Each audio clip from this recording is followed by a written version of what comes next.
Normally I would start this with a big, happy welcome, and I plan on lightening the mood here in a moment, but I did want to take a moment to share my condolences with Robin Williams' family and people who were friends or fans of his, all those who are affected by it. I know that I'm was deeply and still am pretty deeply affected by the news. I probably, like a lot of people, thought it was a joke at first, and then once you found out, you got confirmation and more reports came in. Just tragic news. I mean, I didn't know him personally or anything like that, but like a lot of people, I was a fan of his. I was probably a fan of his from Mork and Mindy, fan of his stand-up, fan of his acting. Some of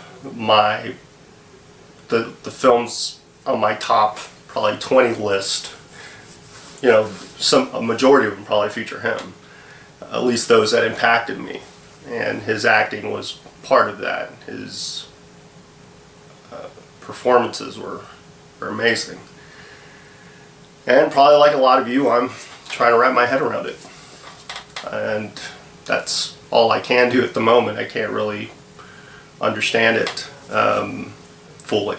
I mean, from an outsider looking in, you see what you see on television. You assume, you know, he's got it all or whatnot. Yeah, I've read articles.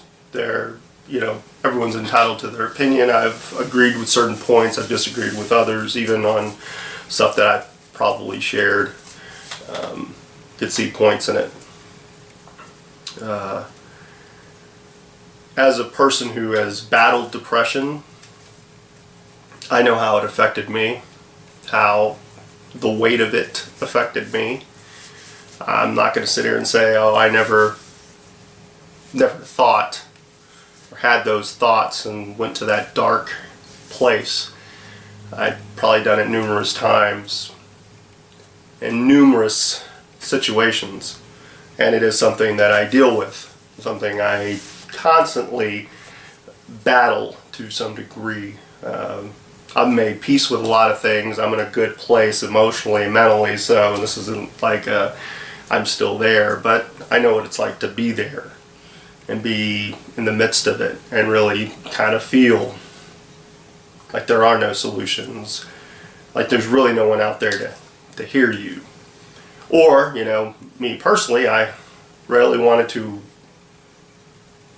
you know, discuss it with people. I always felt like, well, it's not their problem, it's mine. They won't understand, kind of deal. But I've journaled, I've documented on camera, I've documented, you know, just audio for me, not for anyone else. I've sought out help. I've talked to people. I've tried to surround myself around loving people, caring people, people I know who are really there for me, and I try to be there for them as well. And I would say to anyone who's in the midst of it, feeling like there's no one's going to understand, you'd be surprised how many people are at least willing to listen. They may not give you advice, and I don't know if there's really a whole lot of advice that can be given other than it's time, it's life, it is what it is. You just have to make the most of it and try to see your way out of it. But I would tell anyone who's currently struggling with it, just talk to someone. Anyone. I mean, there's people you can call, there's people that I'm sure you can talk to, at least to just kind of put it out there, and maybe you won't feel so alone.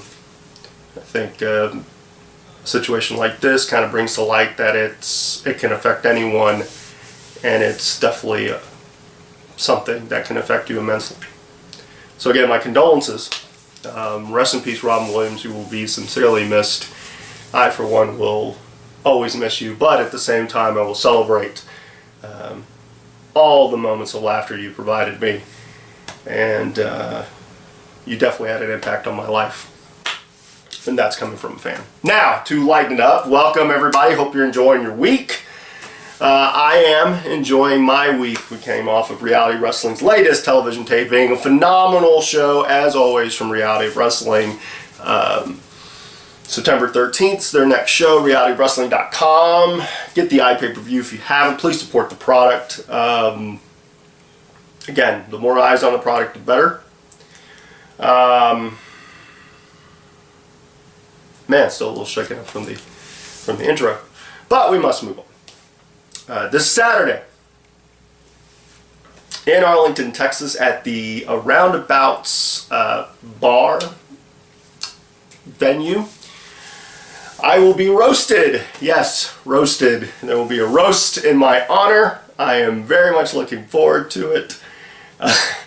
I mean, that brings a smile to my face just thinking of the idea of all my friends, and some of my friends, some of my foes, some of my nemesis, the multiple word from nemesis, will get to share their opinion of me in a comedic fashion, I'm sure, or at least they'll have some comedic undertones. I'm hoping that I can sit down with most, if not all of them, at some point and do my conversation with them, have a conversation with them, film a conversation with them. That's at least my plan. I do plan to arrive to the venue early, and I plan to party it up with friends and foes alike and just enjoy kind of the stroll down memory lane, and it should be a lot of fun. I'm very much looking forward to it. It's a sexy party because it's for yours truly. So yeah, if people are, I hope people come out. I know quite a few that are going to come out, and I appreciate those that will be in attendance.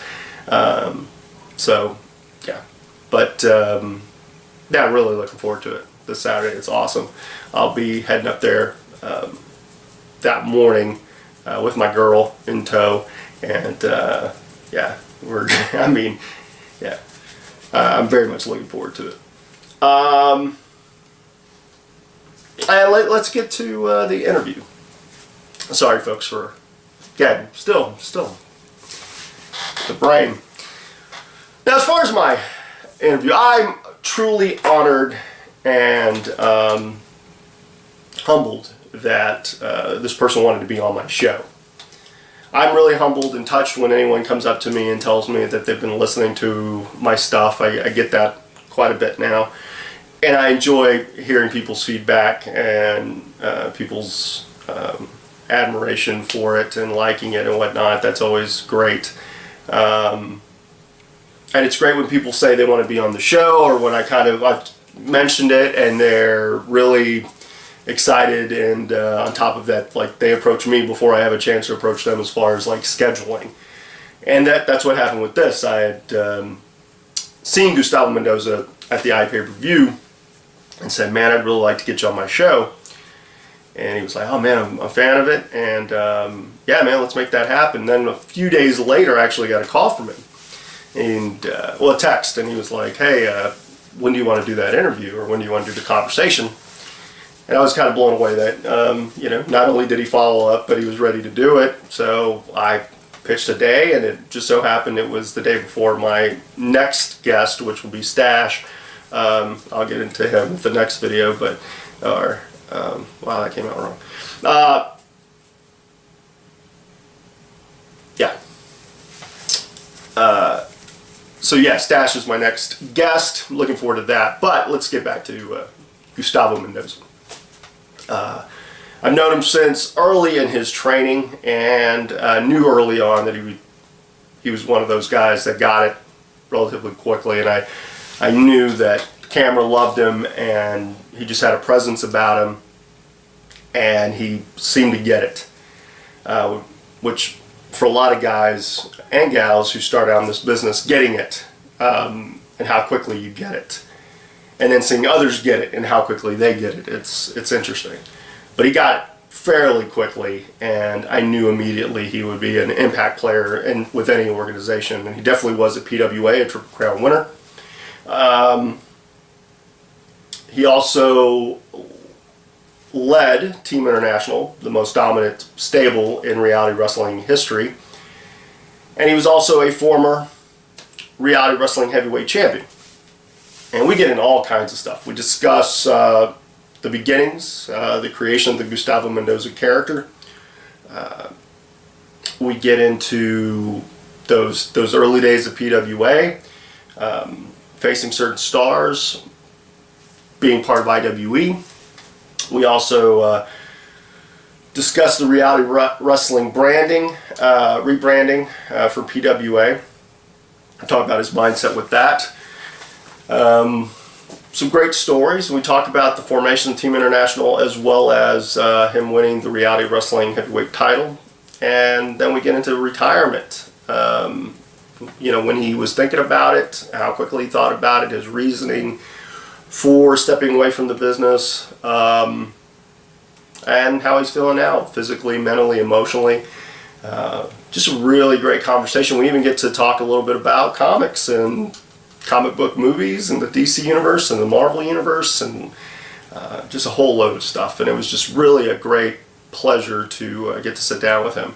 I consider him a friend and a peer, and I have immense respect for him. So it was truly an honor, and I want all of you to sit back, relax, and enjoy my sit-down conversation with Gustavo Mendoza. Until the next time, later. All right. Oh my God, Gustavo Mendoza. You still don't mind being called Gustavo? I never had a choice. It's always going to be that, no matter what. It's either that or calling me Juan. That's not and you're just like, no. So how you feeling, man? I know, it's been 6 months since your retirement. Yes. How you feeling physically? We'll get into the mental stuff later. Physically, I'm actually doing pretty good. Okay. I'm able to get out of bed a lot faster. That was always I think it was you. Yeah, there was it was right before. I remember you had a real bad lower back issue, and you had been talking to me about some of that stuff because of the yoga and such. That I tell everyone trust me, I was the same way when I was younger, and now it's man, I haven't done it for 3 or 4 days, and my back's going. Just do something. Come on, give me some relief. I think it was. I think it was definitely you that I was telling that I had a hard time getting out of bed. Yeah. And that you were like, well, there's some things you can do while you're still in bed. Yeah. To kind of warm up and then get out. But I mean, me from 6 months ago to me right now, it's a whole different me. Everything just seems more relaxed. Body wise, I just feel more relaxed. Yeah, because you're not putting such a strain. No more bumps. No more setting up.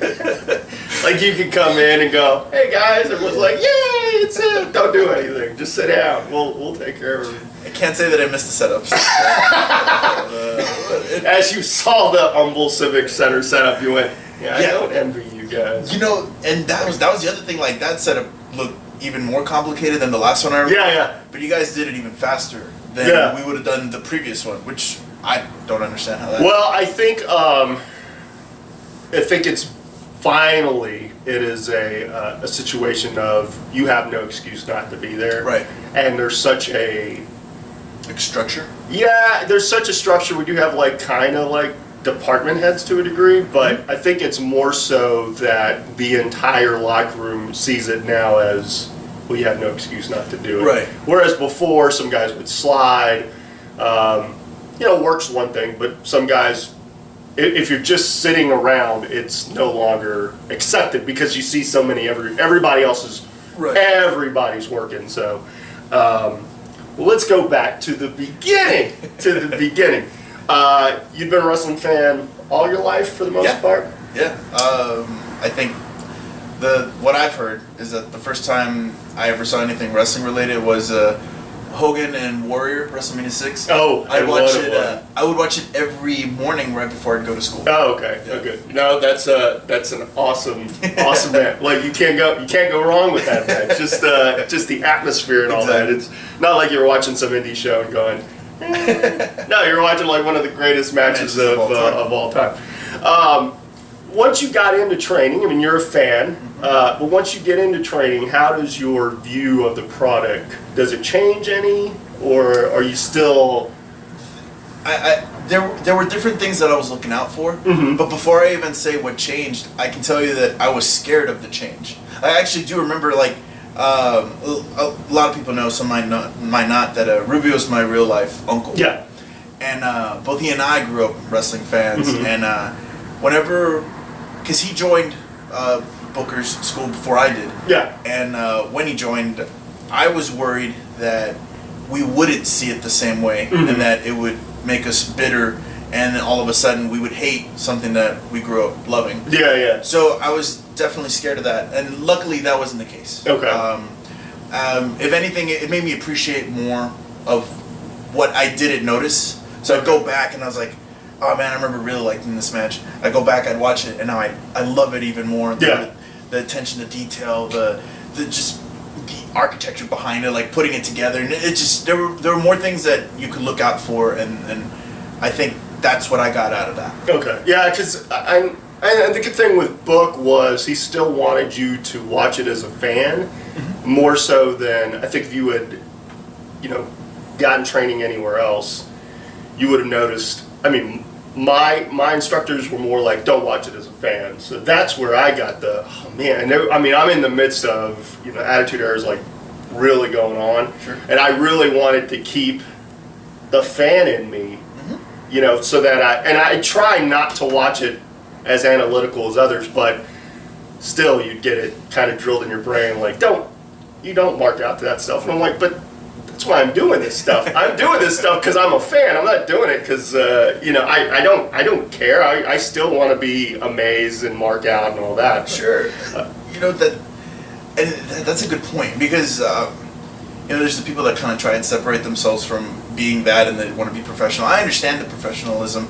You definitely want to be professional, but I think that if you're not doing this because you have a love or a passion for it, to where you feel strong about something happening in it, then I don't understand why you're really doing it. Yeah. And I think, and going back to like performing for the people and then performing for yourself, I think it's important to entertain the people, because they're the ones that are going to come back to watch the show. Yeah. And they'll either be on board or they won't. Yeah.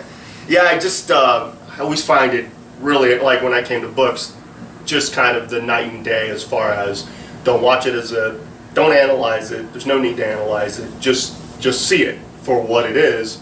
I always find it really now, like looking back, like, well, why would you tell me not to watch this, man? But so you were on the second PWA show? Yes. You weren't on the first. You weren't on Christmas Chaos. You were on the second one. Slamuary. Slamuary, yeah. Slamuary 2007.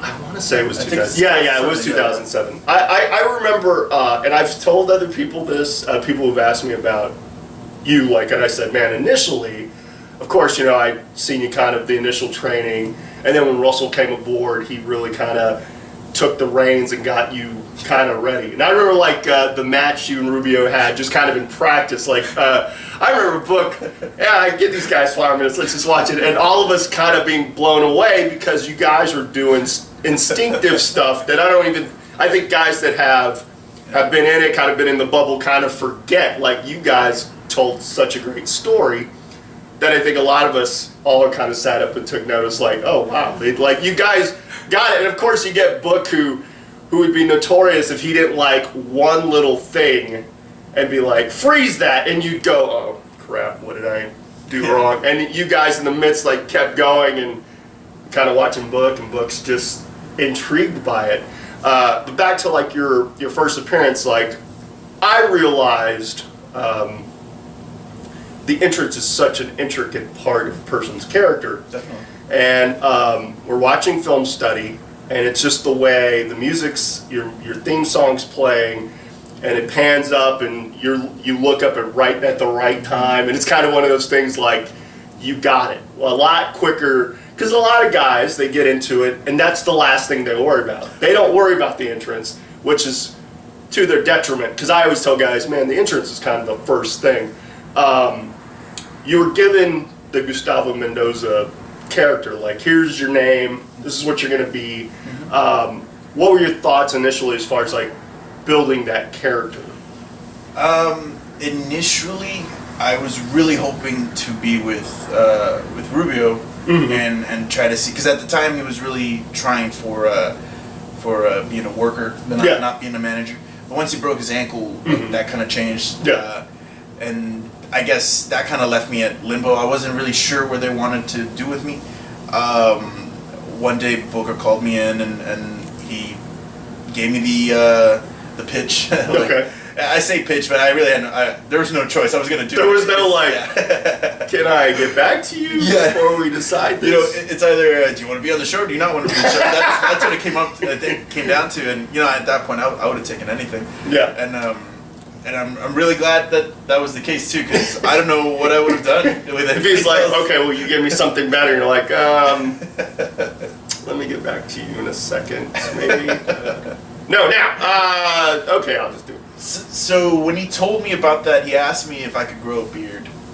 That was the first thing he told me. That's the first thing he asked me after he gave me the pitch. I was like, maybe. I don't know. I've never had to. For a job, I've never had. I mean, I can kind of grow a face. I was 18 at the time, so I was like, I had turned 18. So I was like, yeah, I can kind of grow a beard, I guess. And I was, he asked me to grow out my hair even longer, and I was like, yeah, I can do that too. And I started watching old footage of the original Gustavo Mendoza. But he told me that he didn't want me to be that. He said, do your own take. Just this is your characteristics, and find your way to the ring, essentially. Okay. But I mean, everything down to the look, the cigar, the music, even down to the walk. It was all his brainchild. Like really, okay. Yeah, I remember the day of Slammy, I was really scared. Throughout the years, I would, you remember, I would just yell Cuba, But I remember thinking on my first one, I was like, okay, I'm gonna do that. Yeah. And I'm walking out, haven't said it yet. Walking up the stairs, haven't done it yet. I get in the ring, I look at hard camera, and I remember saying this, Cuba. I couldn't do it. I was so scared. I was like, I'm not gonna yell. I can't do it. And luckily, Spiro. He really helped me through that, because he's the veteran of the match. Yeah. He definitely kind of guided me in that right direction, and over time I got comfortable in my own skin. And the rest was just reacting to the environment. Yeah. So when did you feel, going back to that, when did you feel like you got the Gustavo Mendoza character? Because you're saying initially it was kind of Book's brainchild, but when did you feel like, okay, this is me for the most part? I hate to give him credit, but it's my rivalry with the VIP. Oh! Yes, which we will. You can't get away from that. My 1 in 15. Yeah, that's for you, Terrence. He's a stand-up comedian now.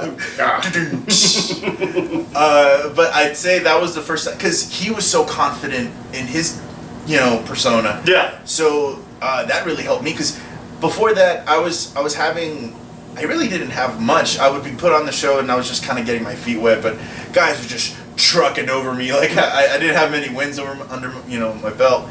But once I started working Terrence, that didn't change. But at least I had your wins-loss record didn't change much. I wasn't opening the show. Now I was a little bit higher on the card. Yeah. And that was another thing that I was scared of too, because I was like, I didn't want that to happen too fast, because I'm gonna miss things along the way, and I don't want them to bump me back down. And I wanted to make sure that I was ready. But definitely, he got me excited about working matches on shows. Just he really did come up with some pretty decent ideas, and it really just inspired me. And then we just went out there and we worked. So at PWA, you won every title for the most part, or did you? Yeah. Okay. Yeah. Yeah. Even the internet title that we had for a couple months. Yeah. I think it was the original tag title. Okay. And it was redone to look like the internet title. Yeah, that was really cool. I won it from VIP, actually. Wow. The first time I won the PWA title. It's been so long, I don't remember. I remember that me and Andrew Jackson, we were tag champions for a while. Yeah.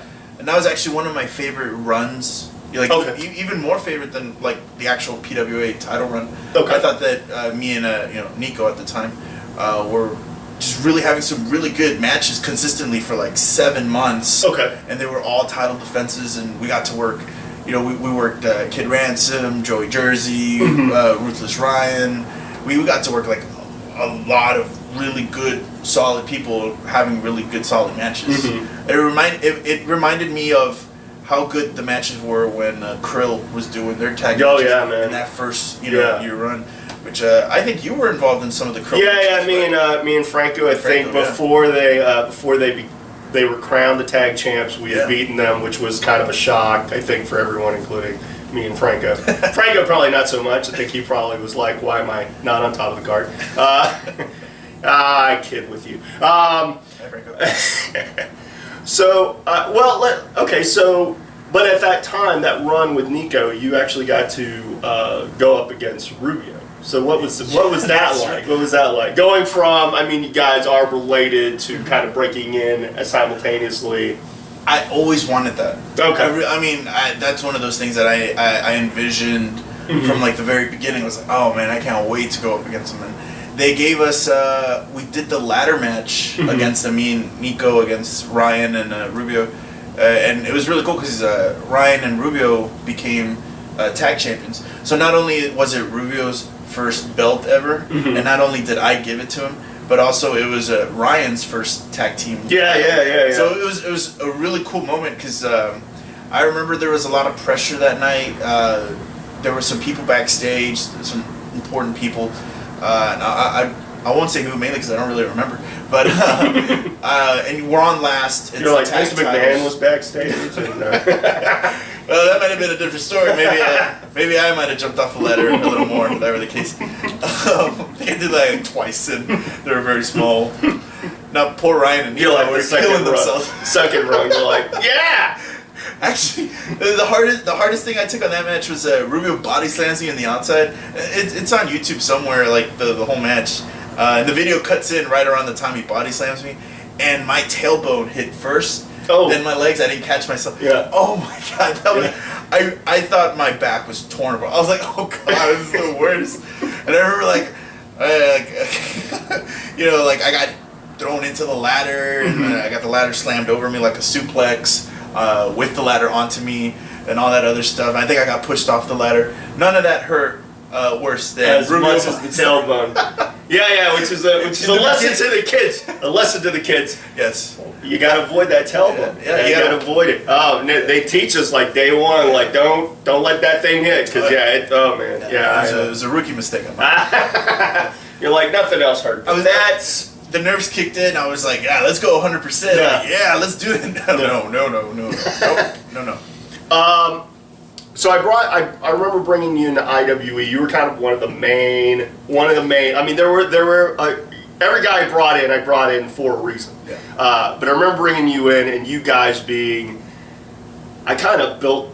I don't want to say built the entire first show, but the first show was, we had flyers with you two, and it was you and VIP again. And VIP had been gone for PWA for a while, and I can't remember. I think his, we've talked a little bit, I'm sure whenever I get him on the show, besides talking about stand-up and being a dad, we'll talk about that. But I remember, I would have conversations with him, and he would just seemingly be just frustrated with the direction of things, and I would just kind of be like, well, it is what it is. This is Book's thing. You can't really criticize it as much.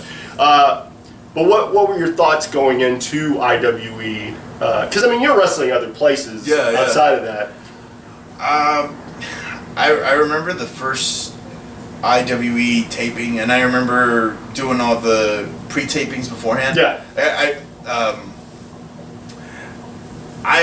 That run in it was on Harwin, right? Yeah. On Harwin Road, I absolutely loved, because it was the best of different companies in the area just Yeah. put together like this, like you said, you had put together this like pot of people. Yeah. And they were there. Each one was there for a different reason. Yeah. You know, you had the worker, you had the high flyer, you had the guy that was willing to go extreme, you had the entertainer, you had everything. Yeah. And over time, it got better and better in that run.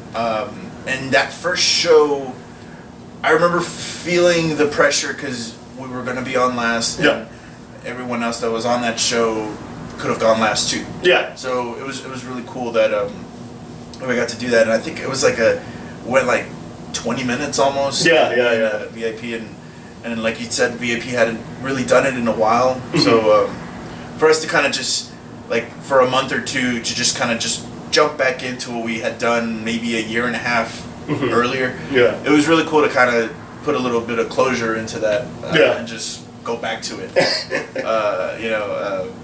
And the payoff was good. I actually remember that first match was really good, and we had a second one, maybe not the next month, but down the line. Yeah. It turned into the tag match with Q and Adrian Sensation. Yeah. Which I think that one was my favorite VIP match. Oh, really? Was that one, yeah. Now, and I've talked to Kevin, and I've talked to a few others. PWA's going along, having its, back in the day. PWA was doing its thing, and initially it was like, let's bring in names, and you got to work kind of a variable who's who. I mean, you got to work like Too Cold. Yeah, he was like my 15th match ever. Yeah. Man, you want to talk about going to finishing school? Yeah, guy still like could go at an unrelenting just pace. Like I was always amazed because of course I think not Too Cold Scorpio. I think like Flash Funk and what he was doing in WWE, and all the stuff for a guy his size to be able to do some of the stuff that he could do, and then to realize he hadn't lost any of that. Yeah. And he was like a snug, stiff. Every time he came to us, he had just come back from Japan. I'm like, can we get him on the show before he goes out? Could you give us a break? Can you bring him in when he comes back from Hawaii or something like that? But yeah, we always, I got to work him 2 months consecutive leading up to the second Christmas Chaos. Yeah. And I think that's when I had no choice but to be confident in my work. Because the first match, I wasn't so confident because I was worried. I was, what am I gonna do? How am I gonna? He was the first name I got to work, and it was terrifying because the way he structures things, it's completely different from anybody ever. Yeah. And he's such a pro at it. Mm-hmm. And you have no choice but to go along with it because you don't want to be that guy that doesn't understand anything. And you're like, I get it.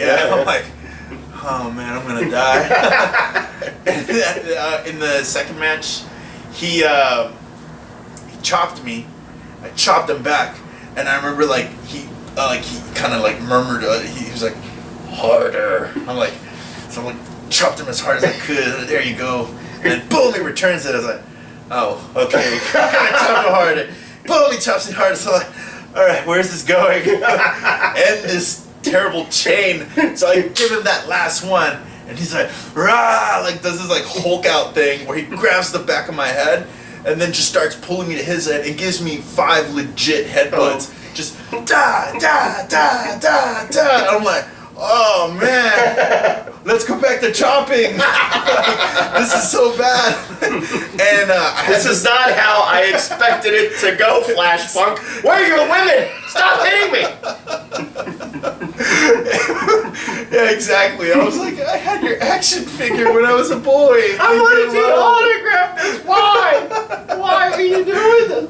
And I had this knot on because we had the Christmas Chaos after party. Yeah. And the whole time, before we get to the after party, so I'm laid out on the floor, obviously, because I just got headbutt 15,000 times. And I'm laying down and I'm looking up, and there's a funny story with Killer Cash. from that night. He was working security, and he knew that I'm always full of injuries. Like, my knee was really hurting me going into that match, which was another thing I was worried about. At the time, I didn't have wrestling boots. I was doing the combat boots, the generic, Actually, that night I had my GI Bro camouflage pants. Nice. But I was looking up at him, and he's facing, and he's doing like this moonsault position. So he's got his back to me. I'm like, oh, okay. Because I remember the month before, he was facing me, and he jumps and he does like this sit down senton onto my stomach. Okay. I was like, oh, okay, all right, thank you. This time I saw him go, and he does a moonsault. I was like, okay, cool.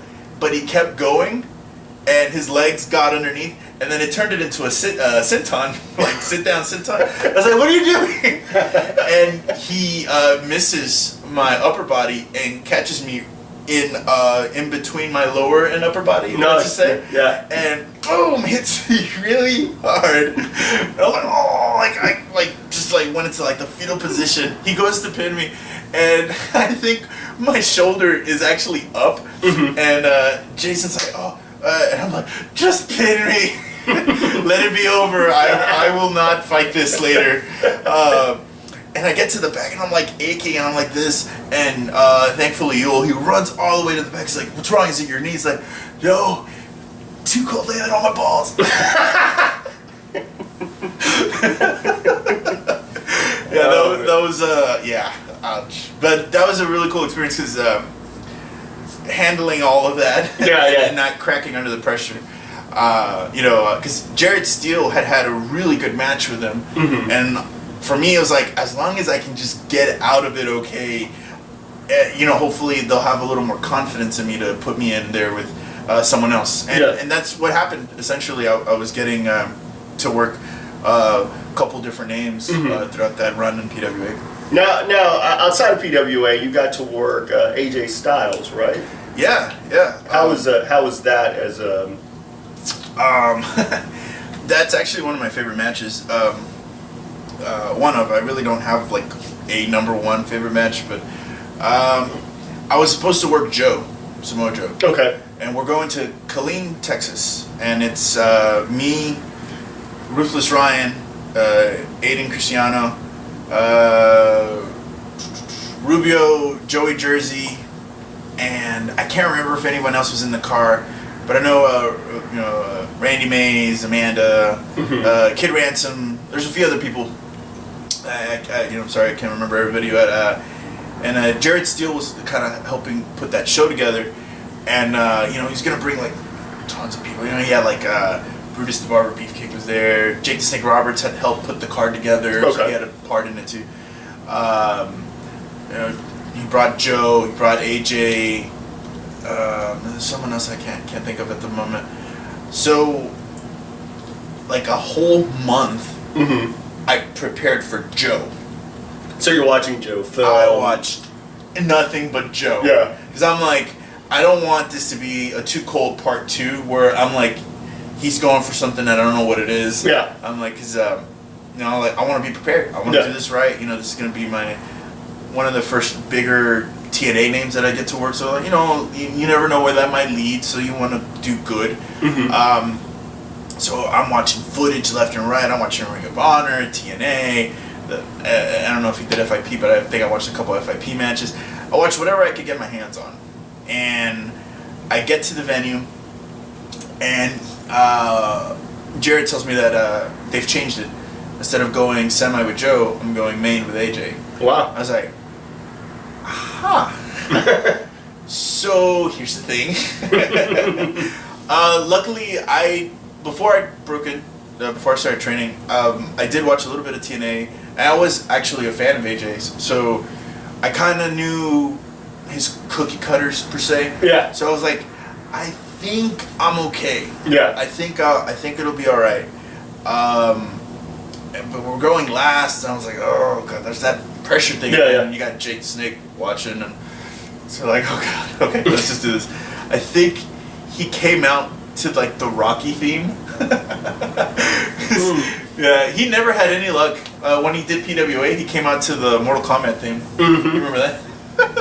Back when, do we have their theme music? We don't? No. Well, then we'll just give we never had the TNA guys music. No, we never. Yeah, I remember like Van Damme came out to something. Like, Punk came out to like Paradise City or something. Paradise City. And he was like, all right, let's go. I'm like, oh, man. The Dudleys came out to that really weird remix of We Are the Champions. Yeah. Where like they sing it like a high falsetto. He looks at books and like, what is what's that? So the match went great. You know, it was really cool. Like Randy was referee. You remember Randy Mason? He was referee, and they drew a relatively decent crowd. It was probably like 400 people. You know, for never running a show there ever with people, half of the roster you don't really know. So I would consider that show a success. Yeah. And they used the Jared Steele PWA ring. And pretty snug ring. Pretty snug ring. That ring's one of the more snug. Yeah. You have to like prepare mentally when you get to a show. So okay. Prepare to say goodbye to your elbows is what it is. Tell your back it's gonna be okay. It's gonna be okay, buddy. It's gonna be okay. So getting to work him was really cool. The match went pretty good. Like there were no glitches along the way, so that was good. And Jake Snake talked to us afterwards, and he said some really nice things about it. And so it became one of my more favorite matches. That I never saw again. There's no footage of it. Oh. So it's one of those it'll live in here forever. Yeah. Unfortunately, you'll never. You're like, oh, it's great. Well, you never know. I mean, you might watch it and be like, it might have been. Yeah, I might have made it better over the years. Yeah. It's very possible. I did take 15,000 tickle Scorpio headbutts. So where am I? So PWA is going along, and at one point it shifts from bringing in names. I mean, by that point I'm not there, so it becomes kind of a show to show. I think Kevin's kind of helping with that, with the back as far as putting matches together and whatnot. But you were one of the guys who, along with him and Book wanted to rebrand. What was that conversation like? When you were kind of one of the first to hear of it or discuss it. When we were going from PWA to ROW. Yeah. So we had just moved into the new gym, and we're maybe 3 months into it. We stopped doing shows for a brief period of time, and I guess this is the period where we're going to start making the move to ROW. When I was first told about it, and I think it was when was it? Was it March of 2012 or February 2012? Yes. I forget when it was. They told me about the concept. I didn't know they were going to rebrand. I thought we were still going to be PWA. Yeah. Because we had maybe video library wise, maybe we didn't have the best video library before, but we had a pretty rich history. Yeah. With PWA. I was very proud of being PWA and coming from a PWA and everything that everybody had done, not just me, but the whole company as a whole. We accomplished a lot of. We had all that Krill stuff. I mean, just the names that came into it. Yeah. Eddie Craven, you, Ruthless Ryan, everything. I was really proud of it, and then they told me okay, cool, we're gonna take this reality show concept, but marry it to a wrestling show so it's familiar to wrestling fans and hopefully appealing to people, because when you watch a wrestling show, you got gimmick names and then you're not really seeing the real person. The initial approach was to let's give them the real person, and then follow their journeys to it, and that's what the first couple shows were, and that's I guess where they got the reality of wrestling from. Which I was I think that's a great concept. And then they told me that they were going to change the name. And I wasn't on board with that. Yeah. And it took me a couple of months to really get comfortable with, because it's a clean slate. And I think I saw with Kevin's interview, eventually over time, he's like, I see why we did it. I think I went through the same thing, but it took me a little longer. Okay. Because, it was the same venue. Yeah. Same ring. Most of the same locker room. But I felt like I was a fish out of water. I really didn't feel like I was in. Really? With the name change and all that? go back and watch the first couple of I'm talking like the first chunks, like the first 10 episodes. I think I'm in it twice. Mm-hmm. I just didn't feel like myself. I felt like I was starting over in the same place. Yeah. And it really put me like in a really weird place mentally because I was supposed to be on the third show. We taped 3 shows on that first night, and they put me on with Quentin Allen, and the match got scrapped. It didn't get put on the show. There was some time cuts they had to make, and unfortunately my match was one of them. So my ROW debut just didn't exist. Wow. And I was like, oh, that's not good. And then my Like, next... what are you trying to tell me, guys? You trying to tell me... My second match was with Andrew Jackson, and that was like the birth of Abel really like blossoming into what he's become now. Yeah. Because he had done a couple of like months of that at PWA, but because this is a new show and we're being, there's continuity, there's videos and there's footage. So now we're gonna try and really build him.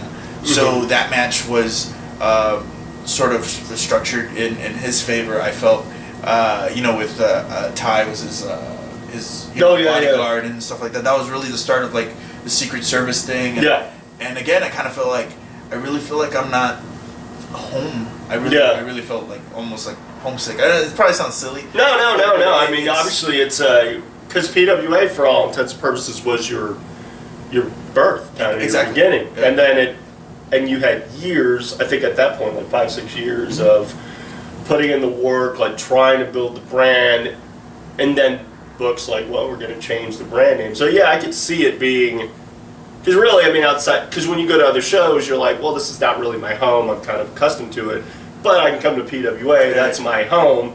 And then book like, no, we're going to rebrand. You're like, but I built all this thing here. What are you? So the Team International, because you had Team Cuba at PWA, That's right. and then some Team International at one point, like you and Aiden. What was the thought process into forming The new team? arguably like I mean, I'll say it being the outsider, like you guys won everything.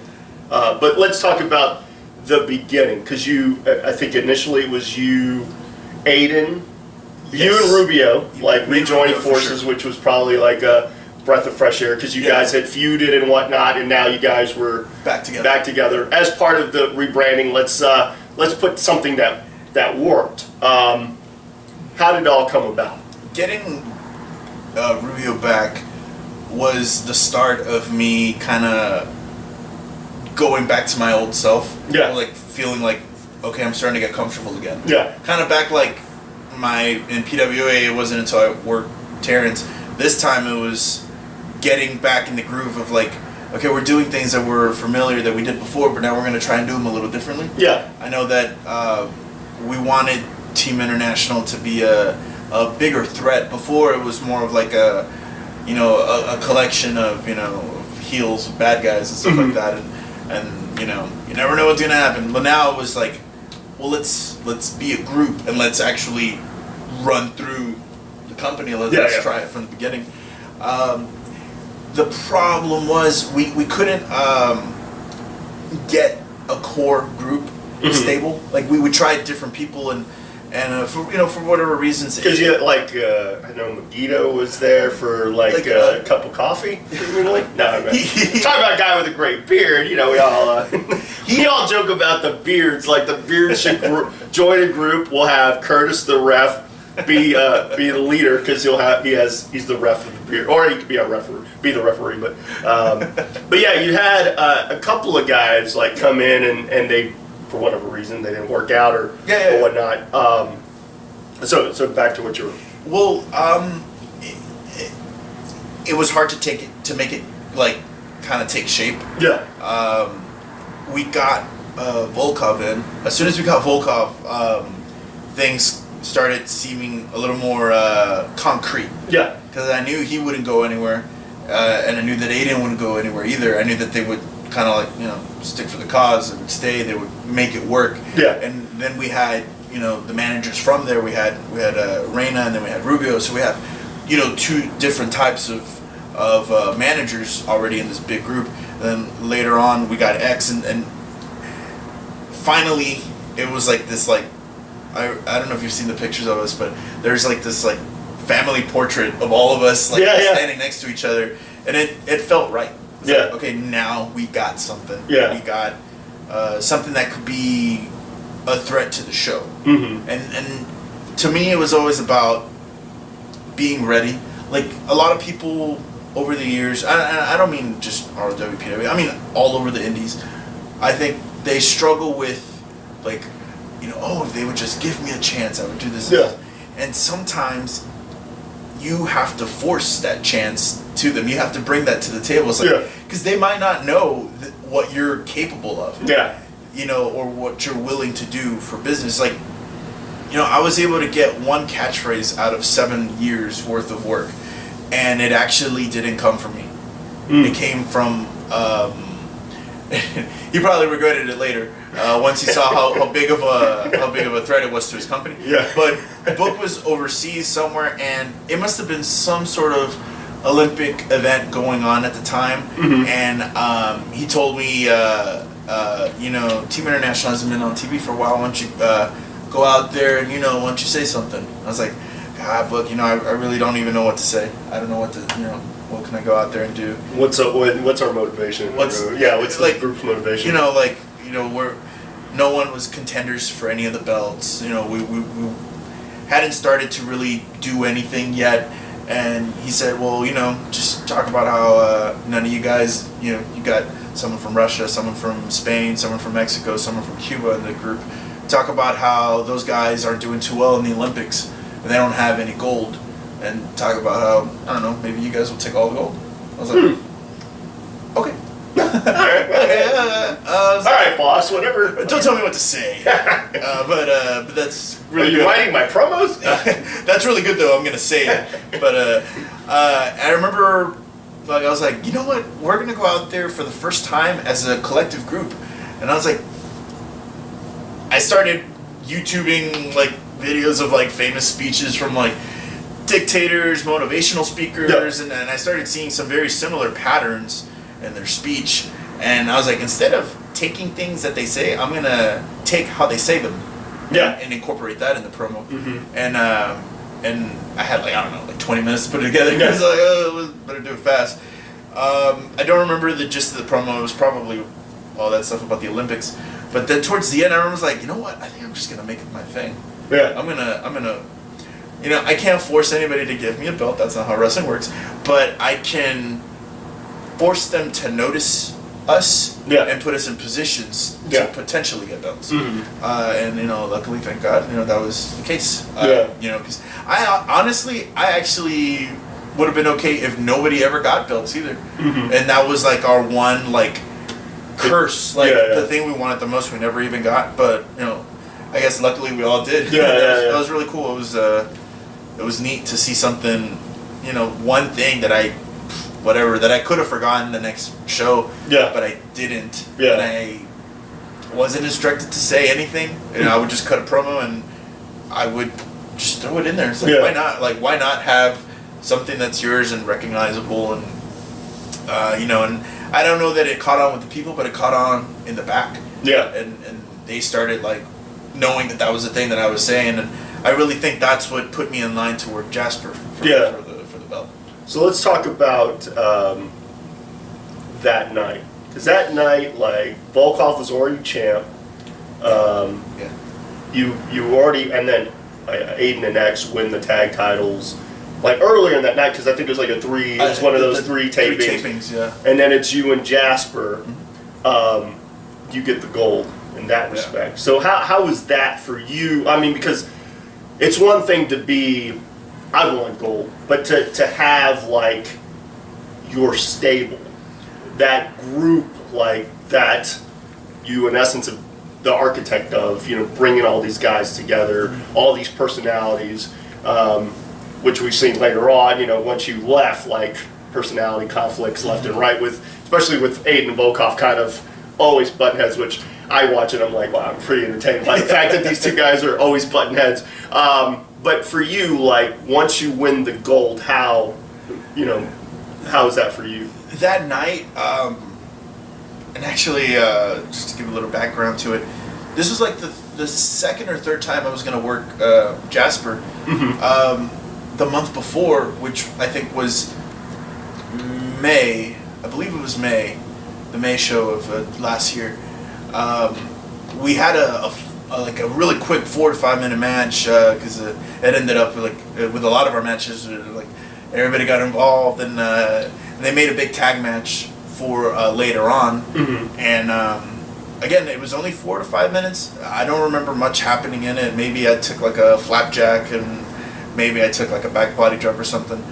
And I walked to the back, and I take like 3 steps, and then all of a sudden I can't move. I'm like still. I'm like, my back just gave out. Oh, I do remember that. Yeah, because I was backstage. I remember like you were the first person I ran into. Yeah, because you were. I was right in front of you. Yeah, you were not looking. I was like, oh, there is something. Something wrong. Yeah. Yeah, and like I could, thankfully I can only laugh about it now. But I was so scared. Nothing like that had ever happened to me before. Yeah. I'd had back pains before, but it was nothing compared to that night. Yeah, just where your legs kind of give out, and yeah. Because I was trying to sit down. I was trying to like get down, and I couldn't go past like the squatting position. So like, you know what? I better stand up.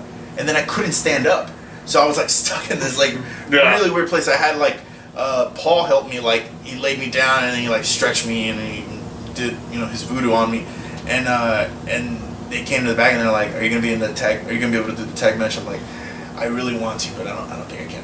Yeah. I went home, and of course I'm like upstairs, up like 15 steps that I gotta take. So like, and that took me a while, and I couldn't sleep. Like I tried every single angle, and I ended up sleeping on the couch, like in this half sitting, half laying position. I can't move from here. Yeah, nothing hurts here. Give me everything close. I will have a bell. No one's in my apartment. What am I gonna do? I sure hope call people. I sure hope my cat knows how to feed itself. So I was like, oh man, that's not good. Yeah. It went away, and in time for Jasper's match, the rematch, the next month. So that was, though the whole time instead of worrying about like, I wonder if I'm gonna win the belt or not, it was more of like, I wonder if I'm just my back's gonna give out again. Yeah. Ironically enough, that's when I made my decision that I would probably not be doing this very long. Okay. And of course, I win the belt that day. Yeah. Yeah, great. Okay. Yeah, that seems about right. Yeah. So let's talk about that. The decision to. Yes. So obviously, reality sets in as far as you can't move. It's the glaring. I think a while back when I was going through my back pains, like waking up and my limbs like the scariest thing I think I've ever gone through. I mean, I've gone through stuff like partial paralysis in a ring, and then the relief that, okay, I can move. Okay, I'm good. Okay. But yeah, like sleeping being a problem. Like, yeah, this should be my time to rest, and then waking up going, man, I can't.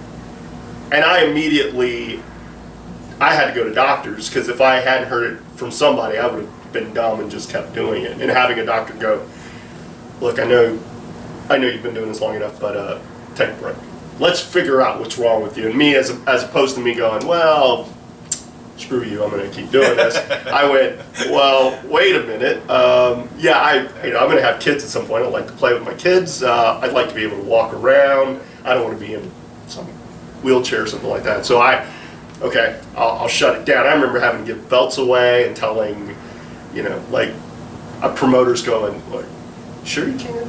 Because you're Mr. Reliable. I'm like, no, here you go. I'll come and make the announcement, and I'll hand you the belt, but I'm done. So when you went through that, you just knew immediately, like, when did it hit you?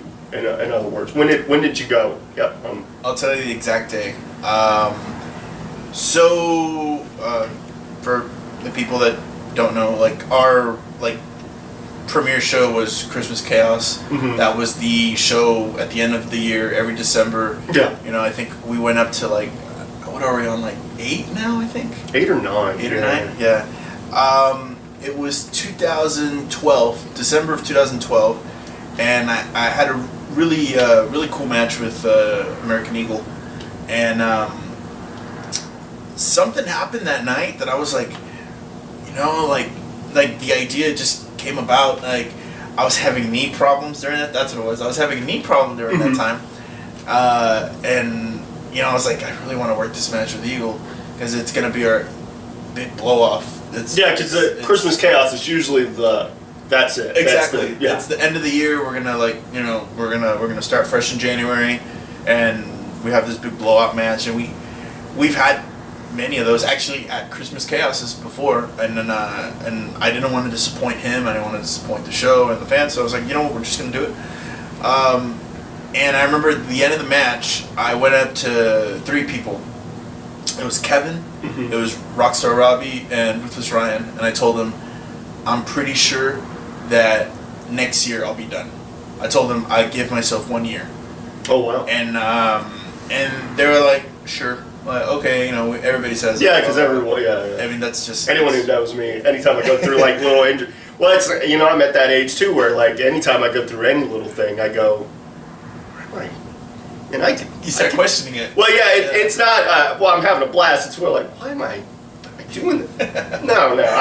And then I try to get out of my mind, or if you know, like when IWE's going around, I'm like, and I could probably take a step back. If this thing's really, I could just be a booker. And a host. I'm great with that. And then coming back, specifically because I didn't like having to give away belts or like having to make announcements that I was done. Plus, I didn't want to go out like that. Like, I ultimately was like, look, I want to go out the way I want to go out, so let me build. If I can get the okay from the doctors, then I'll leave that open. And I remember saying, well, I'm taking a break. Much like now, I'm like, look, guys, I'm on hiatus. That could quickly turn to, I'm done. But you know, I leave it open because I'm like, well, 2015, maybe that's a nice round number. Who knows? I've had that conversation with Kevin. I remember us sitting here, and we're watching Royal Rumble, and I was having one of those days. My knees are shot. My grandmother had just passed. I think I just wrestled a match with Abel, which got, book was really on top. Because again, it was supposed to be purely a match for Abel. They were building Abel, but Book's like, I see something there, and I'm like, awesome. And me going, well, when the title reigns are over, because at that point I'm holding a couple of belts, and I'm like, when the title reigns are over, and I'm telling Kevin this, I'm done. He's like, how done are you? And I'm like, well, I'm in pain right now, so that's me. That's where I'm coming from. He's like, okay. I go, but obviously I'm not going to tell promoters at that point. But I think it was at that point that I was like, Kevin, what is there a place for me outside of performing? And he was like, well, yeah, man, you got a brain. You know, if you're not on the show, then you're not conflicted. Because we'd always talked about confliction, right, of being a booker versus being, and me having such a larger-than-life personality when I'm out there, like, it's hard to turn off and be the guy in the back giving direction and not wanting to be like the player coach, like, well, I would do it like this. No, it's like, well, you could try it, like, you know, so... And luckily for me, Kevin's like, don't worry, we'll talk to Book, and Book had told me, in whatever capacity you're comfortable with, I don't want to put you in something if you're not ready. And I was like, well, let me deal with these other promotions and let's kind of see. And that's January 2013, kind of roughly around the same time you're going through your stuff.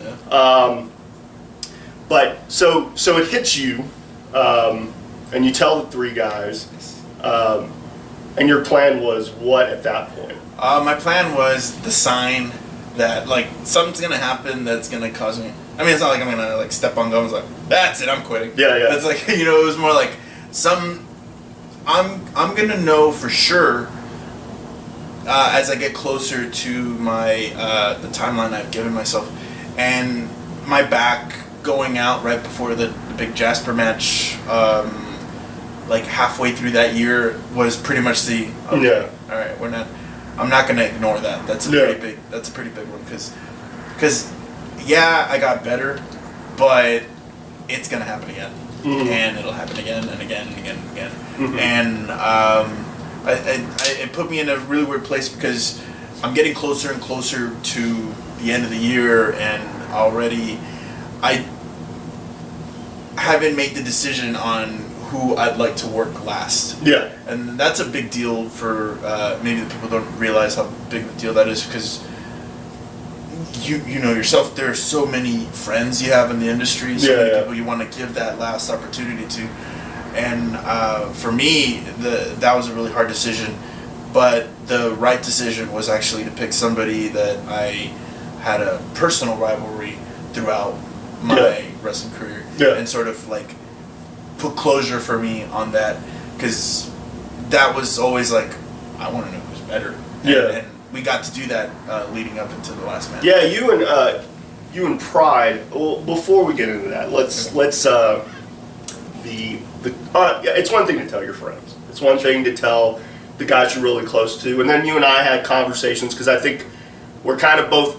I really respected the fact that you were pretty much like, no, January 20, I'm done. I'm not. This isn't a. And I was like, man, more power to you, because I was still I mean, here I am holding belts. We're battling each other, and I'm going, man, I don't know how much longer I can realistically do this. And then to have like, okay, what is the out? And when Bob gave me my out, I was like, okay, that's cool. That gives you. My thing wasn't so much, okay, I have dream opponents, because there are a slew of guys, like the bucket list. There are guys on my bucket list that I may never get to face. But there were, like at Hurricane, there was, okay, AJ Rush, he was a guy that I've been wanting to wrestle forever, and I figured it was one of those situations, okay, can I still compete? And on top of that, can I give the promotion, here I am, the longest reigning guy, and then give them a win on an up-and-comer. I thought, okay, I'll live in him, and given Dark Star at TASW. But again, like one of my bucket list items was getting to face you. Yeah. And luckily we got to face in a cage, and I thought, it was awesome. It was one of my second cage match. Wow, see, yeah. 0 for 3 on those. You're like, next time they put up a cage, I will not be. Having to tell Book though. Yeah.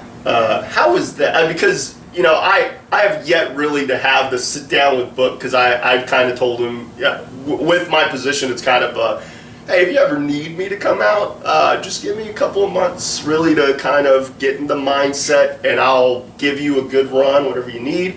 But to have I'm done. Because I think when you told him you were in the you're in the midst of this title run. The group is the group that just. I think there were shows where it was all Team International, like up until that cage point. Match, yeah. But so I told him last. Okay. It was the rumor. It was circulating. Everyone knew. I think everyone knew, and we were all kind of. So when are you going to tell Book? And you're like, I'm working on it. I will tell him at some point. What's the rush? Hey guys, are you trying to get me out the door? Stop bothering. Why are you pushing me in the door? Guys, stop it. Book shows up, hey, Gustavo's got something to tell you, and they all scatter. I remember telling him that I had this plan. I think it was like a 3-month plan with Pride, that I really wanted it to be Pride for personal reasons, and that at the end of it, he could gain the most out of it. Like, I don't know how, because I don't determine, me alone can't be the one to determine how a match concludes or not, but I wanted to sort of put myself and Pride in certain situations that could lead us to potentially having this blowout match in January. I did originally want to finish in December, but I had my first match, like you said, at Slamuary, which was January. Yeah. And it was so close to my first match date, off by like a couple of days. I was like, perfect. Yeah. 7 years exactly from point A to point B, Yeah.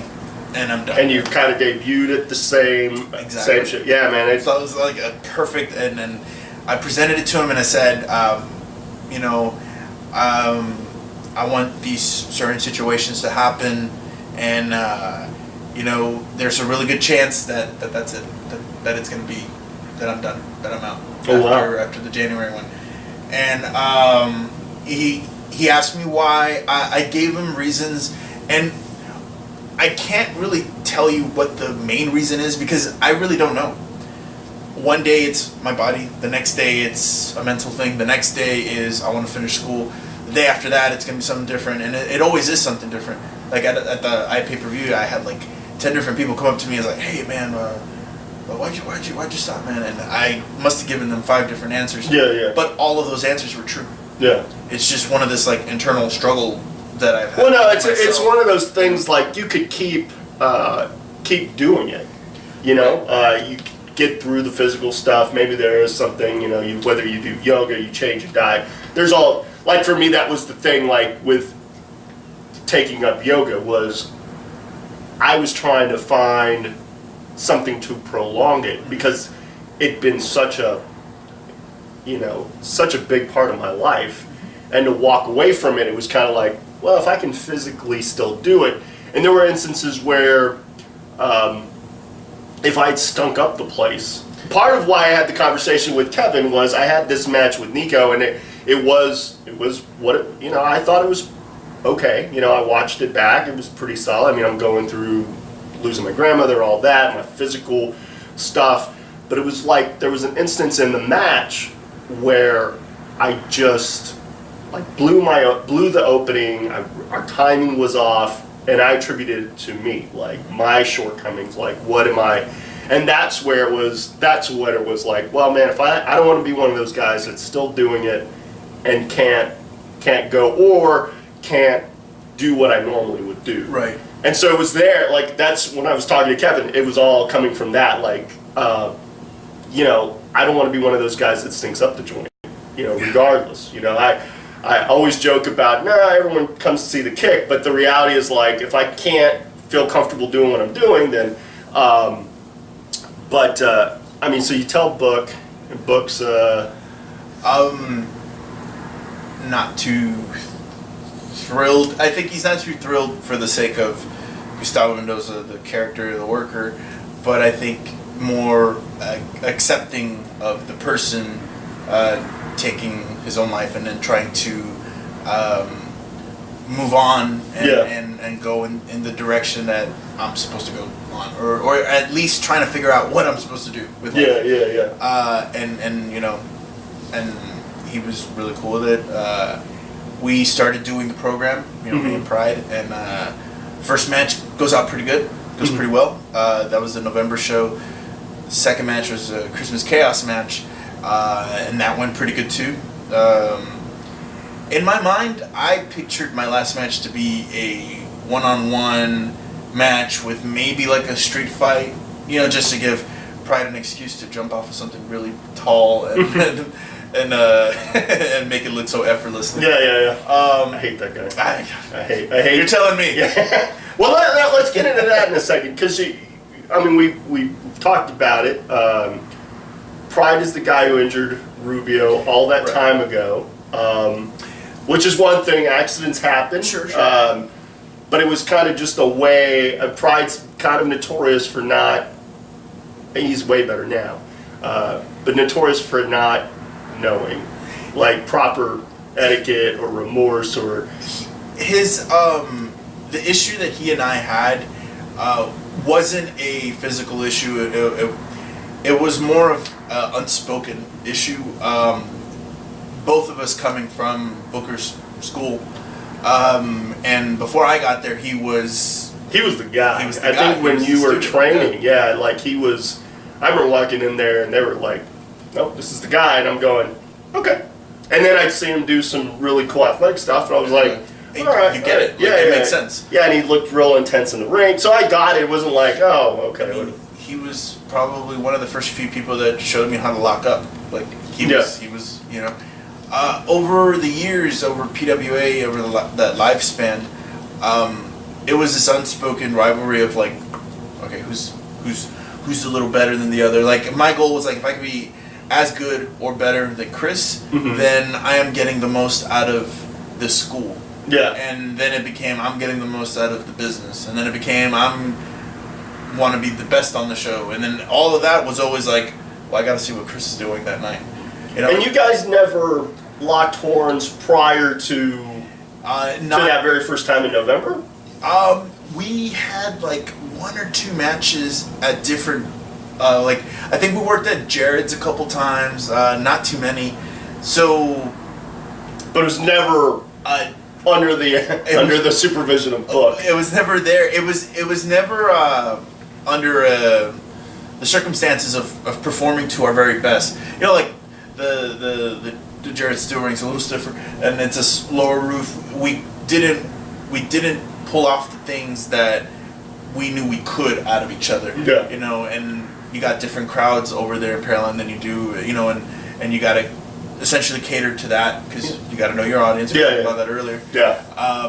So I never had the match that I knew Pride and I could always have, and I pitched it to Book in my first title run at PWA as the PWA champ, and actually he took the PWA title from me in that spot at the end. I worked Hero Tiger and I got the belt back, and then he came out. Davari like threw like a fireball in my face. Oh, that's right. Because I know at IWE we were like, no, we're just no. You were injured at another show. Fire. You would even came up to me like, yeah, and I was like, no, we'll keep doing it. No, we'll make mention of it. That was hard working on that. Yeah, I'm sure that perception. That perception was so off. And I'm a left-handed, and I'm a lefty, and you know my left eye is the one, so I'm like looking for my punch. I have to find it. It doesn't seem like it's a big deal. No. Yeah. Although I did beat Rockstar Robbie with an eye patch. I'm just saying. There you go. I'm just saying. Sorry, Robbie. He's like, I can't live this down. But we never got the payoff out of Pride because he went on to work Matt Chambers and then Rockstar and stuff like that.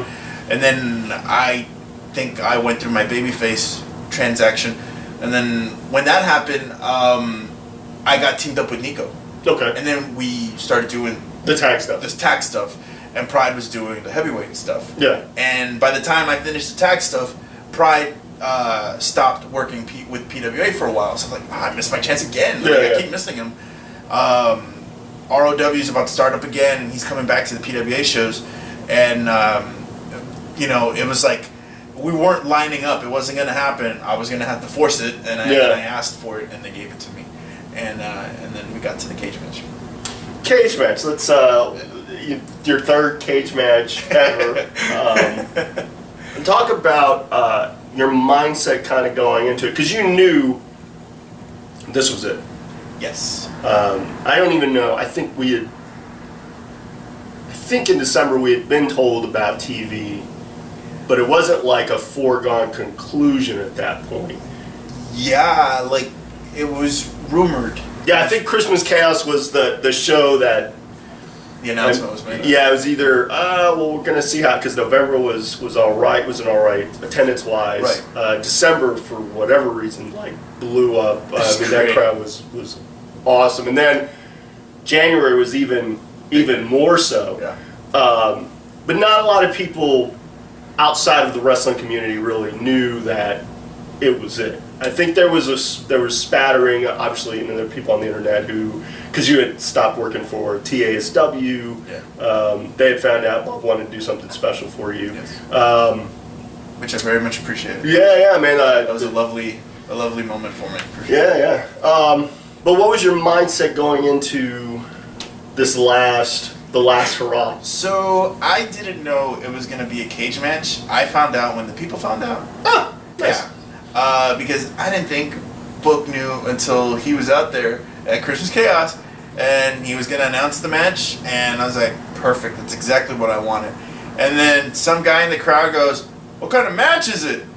And then he just looks at us and he's like, a steel cage match. I'm like, we don't have a cage. I'm like, because I know as soon as we get a cage, Pride's gonna want to do something stupid, and I'm gonna want to see him do it. So I'm like, oh man, this is because I was like prepared to do maybe one stupid thing, leading to the end, maybe, but no, we ended up doing like 3 or 4 stupid things. But so I'm like, all right, time to watch footage again. Like that was the thing. Like going into every match, I always, you gotta get some sort of inspiration, and you gotta watch something. And I watched as much as I could.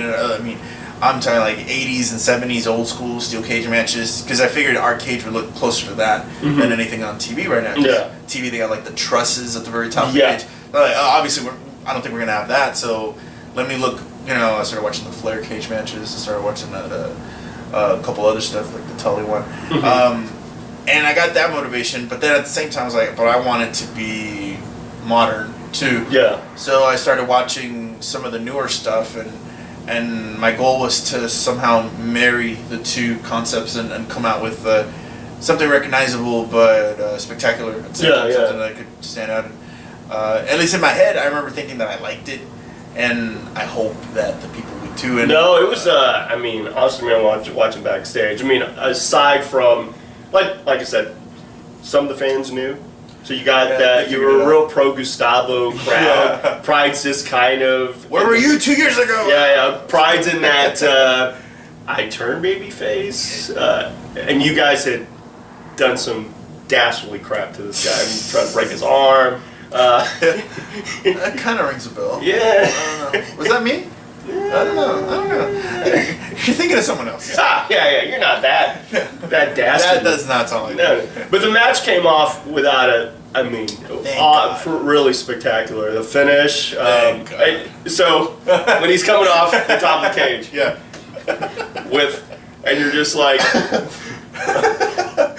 please just land already. Why are you still up there? So I can tell you what I was thinking about. What were you? A little fun fact: I was always scared of like taking a big bump off the top rope. I never took a bump off the top rope, a back bump at least. Maybe I took like a superplex, but it was with the guy being on the second rope and me being on the third. So nothing ever a true like. Not. This is you're doing it on your own, you're taking your own back bump. So I remember we're up there, and by the way, I was punching the crap out of Pride. Like, I did not hold back. I didn't want the last thing that people remember was like, Gustavo's punches were weak. Good thing he's leaving. I was like, thank God he's retired. And just so happens that he's standing to my left, so I'm like, all right. I'm just like wailing at him. I'm just like, and then he gives me that last one onto the cage. So I'm like, oh crap. And I remember I hit, and like I'm falling, and then I'm like, oh crap, that's right. And then like, I hit. I'm like, I'm like, that was the last bump. And then I was like, that was the last bump. Oh man, wow, that's scary. Oh man, what's Pride doing? And by then Pride's like already like spread eagle on top, Batman, getting ready to bump. I'm like, and then I'm looking at him, and I thought that I was gonna be thinking, oh man, this is gonna hurt. I should move and win. I should do that. I should just move and then like roll him up. That'd be great. But part of me was like, I can't move. I'm like, I'm paralyzed with both fear and like, oh god, back bump. And then I see him jump. I'm like, it's over. It's the end. I'm like, oh wow. And then he hits. He hits. And I'm like, that was so bad. Oh god, I can breathe. I felt it, but I'm like, man, I think I'm gonna be okay. And then by then it's like 3. I'm like, oh, it's over. Damn. So it's like everything was happening faster than I can register it. So like instinctively, like if I wanted to kick out, I wouldn't have been able to because it was happening so fast. And I'm trying to catch every moment because I know this is the last time, and I'm trying to hold on to every little like. If someone said something, I'm trying to remember it because we'll have the footage, but when it's here, that's to me that's special, and it goes here eventually. But everything happened so fast. I thought we went 5 minutes. Like it just. I thought we were just fast forwarding through the whole thing, but I watched back and we ended up going closer to like maybe 12 to 15. And so I was like, oh, okay, well that's good. That feels a little better. But I thought we went like 5. And Oh wow. and the whole time I'm like, man, I hope I didn't disappoint the people backstage, because I felt that the people that were there were pleased. Yeah. You could hear it. But, you know, there's 2 sides to that coin, and you want to please everybody. And to me, that was pleasing all the boys, pleasing Book, pleasing everybody in the office. So I remember, so I get out, and Rubio helps me up from the cage, like from the steps. I'm like, ah. And everybody comes and gets me, and like people are like tearing up and stuff like that, which meant a lot to me. And, you know, I looked at the camera, and I was like legitimately like in tears. So I was crying. X came from behind me, and he put his hand on my shoulder, and he said something special. And I don't want to repeat what it was because that was for me. Yeah. And then I started walking up the ramp, and the first person I see is Stevie Ray. And what's all that? That doesn't look good. He's coming to shake my hand. Oh, thanks. Oh man, this is great. This is gonna be. Oh no, you're doing something else. But he's like, he was like, man, congratulations, man. That was beautiful. I was like, but I was like so in shock, like from like finishing and and being happy with it, and then being scared, and I was like crying. I was like, and I remember like he's like, oh man, congratulations. I'm like, like passed by, and I was like, why is Beast behind you? This is weird. Whatever. And then I go. And meanwhile, I was like, well, good thing I lost, because that was gonna suck. Yeah. Like, no, I'm done. Here. I'd much rather take a splash from the Pride from here than take a moonsault from Beast from here. Yeah. I'm all right. You know, you can keep the belt. You can take all of it. You know, and it was a really special moment, and just that whole night was like a dream. It really was. And the fact that it went so perfect really felt like a dream, and it felt like I made it too fantastical in my mind, because that's how you want to remember things. You want to remember things as special and important, and maybe that's not the case in real life, and you just make it that way. Yeah. But I really wanted to do just that, and luckily it went good enough to the point where I can remember it as a happy memory. Yeah. And then probably gets the glory. Yeah. Only to get destroyed in like 5 minutes from. I mean, your loss kind of set in motion all kinds of stuff. Like from that, Team International just went through. I mean, they're still kind of. I think Raina's kind of taking the reins, but it's really kind of. Again, you got personality conflicts. They bring in a even bigger guy than X. So yeah, I mean, and you. After that, you kind of went about your business, and you were at a couple of shows here and there. But then you came back for the pay-per-view. I guess because you knew how big of a. I mean, we'd all of us that were there kind of. This was kind of a make or break show, and I'm really happy that it came out the way it did. I mean, I think every match was. The best it could have possibly been. Obviously, you always kind of see stuff and you go, well, it could have, this, that, and the other. I watched it. I watched the broadcast last night. I'd finally gotten to see it, and everything just to realize that they could turn it around so quickly. Because in a day they turned it around. What were your thoughts on just being back in the back with such a big? It was great. Like, I was happy to see everybody, and everybody was in like game mode. They were ready to just like attack it and do the show and stuff like that. And I knew very little about the card. I knew about Q and Beast. I knew that D-Bomb was going to be there and stuff like that. But I purposely stayed away from the product as much as I could. It's, when you're in that transition, it's difficult. Mm-hmm. I hadn't really settled into going, and I got a call from a couple people, and they asked me if I was going to go, and I said, I think I am. I think I want to. Yeah. So I think I will. Yeah. And sure enough, I went, and seeing Dojo edit the show as the show's happening, and then this awesome monitor in the back, and everybody's kind of like. Watching the footage and seeing how the show's going, and you couldn't ask for a better pay-per-view like crowd. When the people were there, the people were excited. The matches were good. Everything was going at a good pace. Mm-hmm. And, you know, the extreme match was extreme. The tag match was a great tag match. The cage match was a cage match. Everything was what it was supposed to be. Yeah. And I was really proud of them and for them. Mm-hmm. So it was one of those moments that, to me, I thought of the first PWA show and how hard everybody worked for months to put together this one show that's been forgotten by time. And here we are, or here they are, doing that again. Yeah. But this time, it has a better chance of surviving and people remember. Yeah. It's funny. I've only seen my match with Umaga one time, and I got to see it with Book. That's right. And it was big film, and honestly, everybody going, "Christ, he killed you." And I'm like, I mean, it was the slushy to the head. Yeah, the slushy to the head. And getting, you know, massive kudos from Book, but then never getting to see it again. And but yeah, it always holds a special place for me. But I do. I'm not going to be one of those guys who's like, "Hey, man, when you're coming back," but you get that a lot. I think you, like you said, 10 or 15 guys asked you about what was it that led you to making the decision. But And I mean, their follow-up question was, "When are you coming back?" Yeah, I mean, and you're not just getting it from talent. You're getting. I remember Stevie Ray like pulling you aside. I was like sitting there going, and him having like The mapped worst out. ending. You're gonna get slaughtered every 6 months. I did not think that was the most terrifying pitch I ever received. Well, Beast and you and Beast. I was like, oh, I don't know about this. There's other guys like.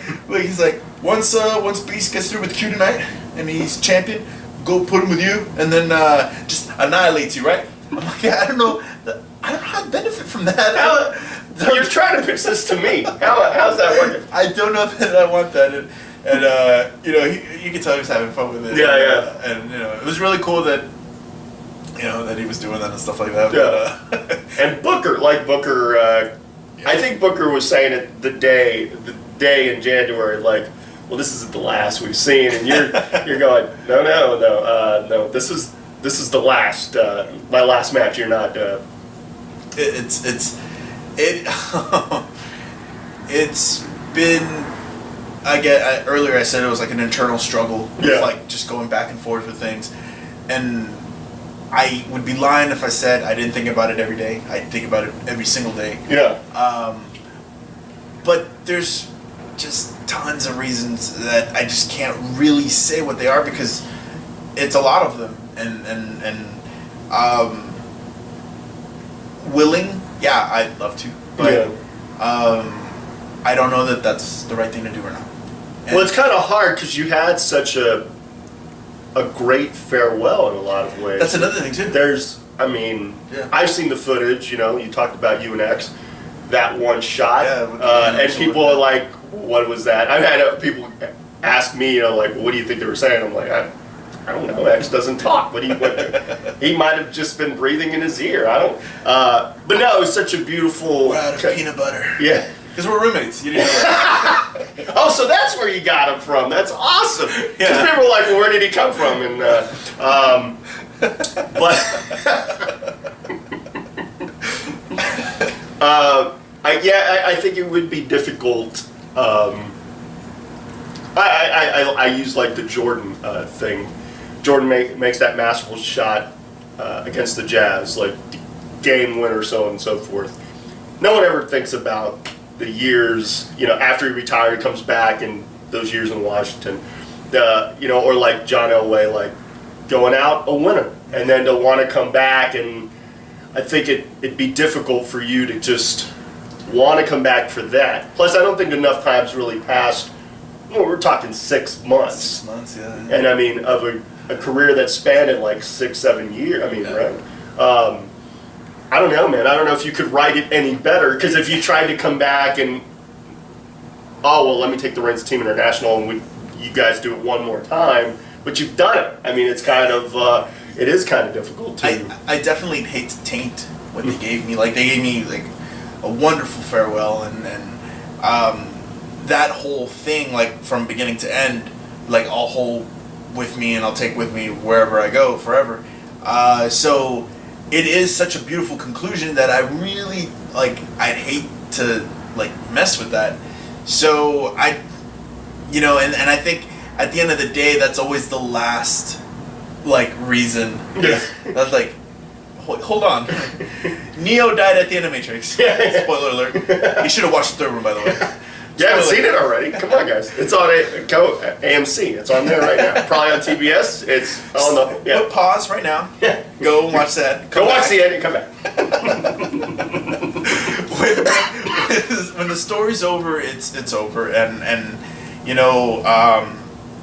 I am under the impression that I've told all the stories that I can tell. Yeah. So, So yeah, and you now have you stayed away from the wrestling product overall, or just from ROW's wrestling product? I did for like about a couple of like the first half of the year. I didn't really do much of it. Like, I think I started watching it closer to around April. Okay. I started watching it again. Like right around WrestleMania, did you start watching? Yeah, actually, it was probably the build to Mania that really like. Okay, I mean, that is the culmination of storylines and then the beginning of new ones. Let's start there. So I started watching from there and I kind of keep up with the product as much as I can. And then ROW started keeping up with that a couple of weeks ago, I think it was. And by keeping up, like, I don't have a DVR, so I can't stay out till 2 every Saturday. Yeah. But I do my best to like keep up with like whenever they put out videos and stuff like that. And I just watch the library. I go back and see how the guys are doing. But yeah, like going to the iPay-per-view was the first time that I was like there, like really like look like you'd mentioned that I had gone to the other shows prior, but it was to work on like a printer. Like I was there. It was like, you might be retired, but you gotta fix this. All right. Like you guys are gonna call me. I fixed it. I didn't even stay for those shows. I left after the first, second match.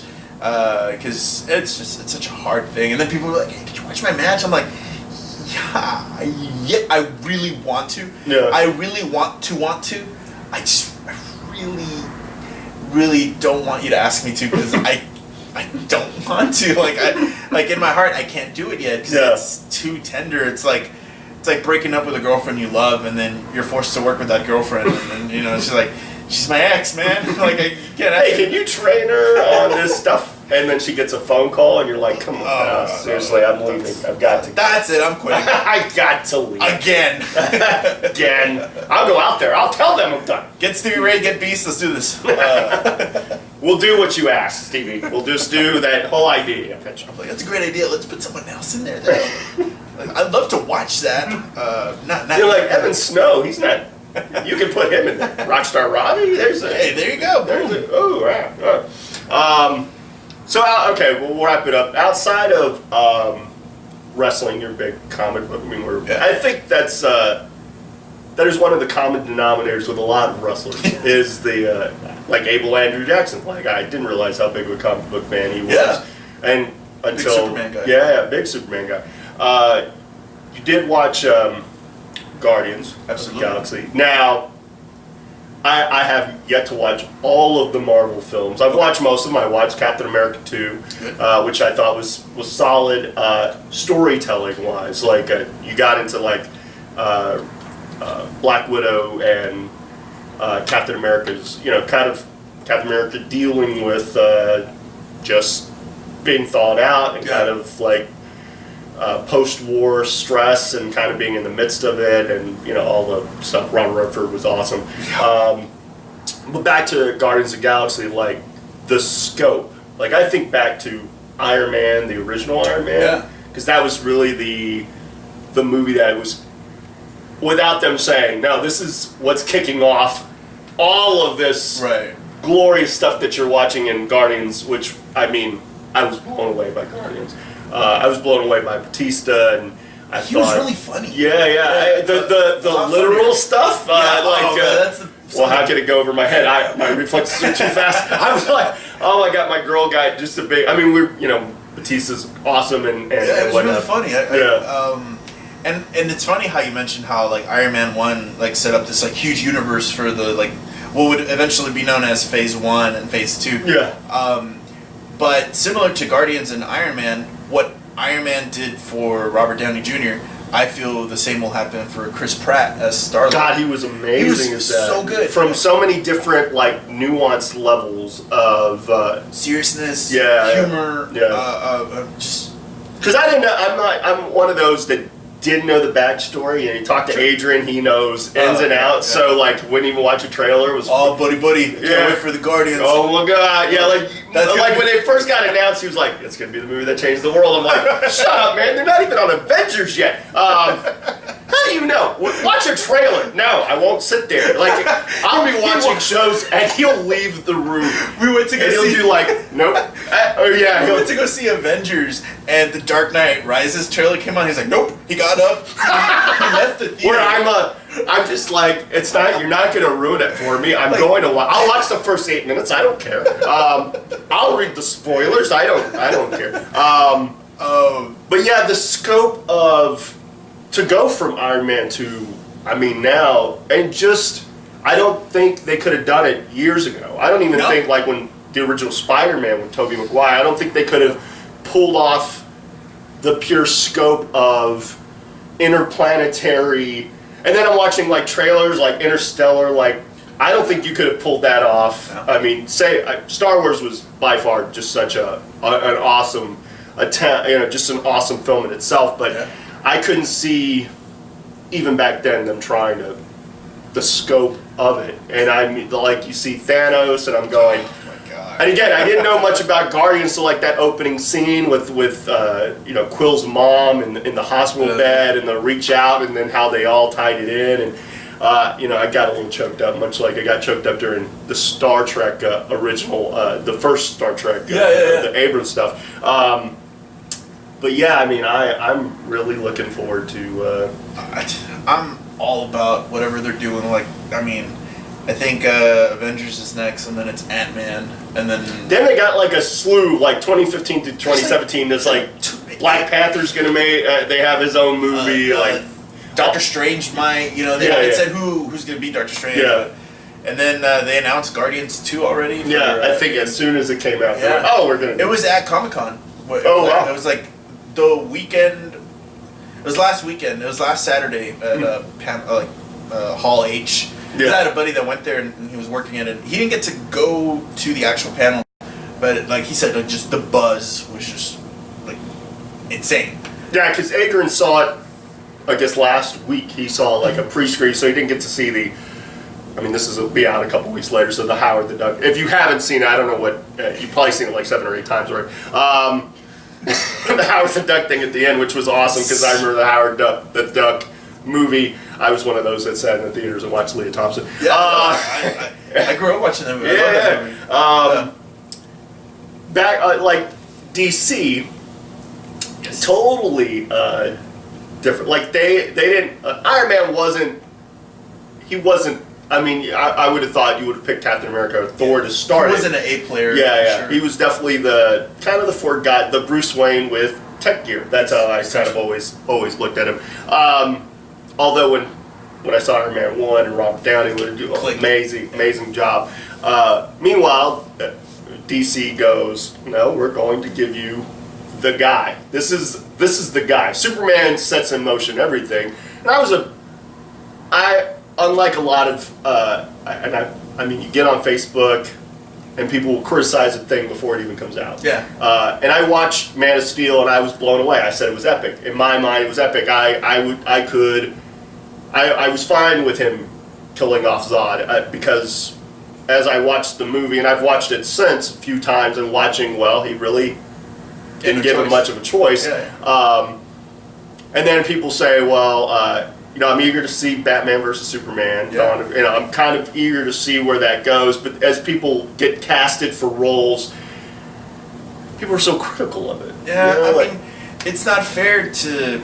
You have to at least see what it's going to look like. Yeah. Like Jesse Eisenberg's Lex Luthor, and then Gadot's going to be Wonder Woman, which they released her picture out at Comic-Con last week too. And to be honest, I'm like, I don't hate it. I think it actually looks kind of good. But then there's so many other roles, like Momoa as Aquaman. That one's gonna be a little hard to pull off. I wonder how they'll do that. But again, people said the same thing about Heath Ledger as Joker. They're like, Yeah. Heath Ledger as Joker. They said the same thing when Michael Keaton was going to be Batman, yeah. I was like, Beetlejuice is that? No, so I'll watch it.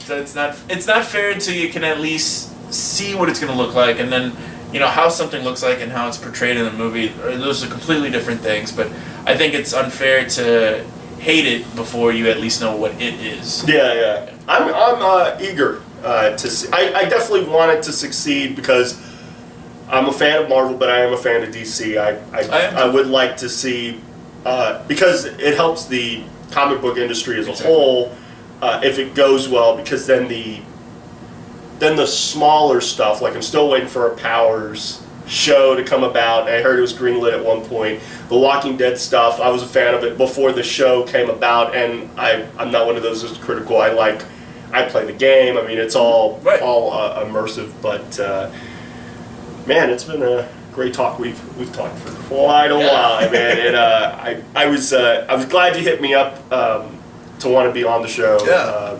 Real appreciative of guys that or gals that want to be on the show. But I mean, for you to come on, for you to be like, hey man, when can I be on the show? And I'm like, oh wow, I get the exclusive with Gustavo. I'm sure people have wanted to talk to you and ask you, how things are going. Glad to hear you're doing well physically. I just wanted one more booking. That's what it was. I got booked on the show, so I'm good. Yeah, you're good. Now I'm done. Although Booker's like, come on, man. Christmas Chaos 2014.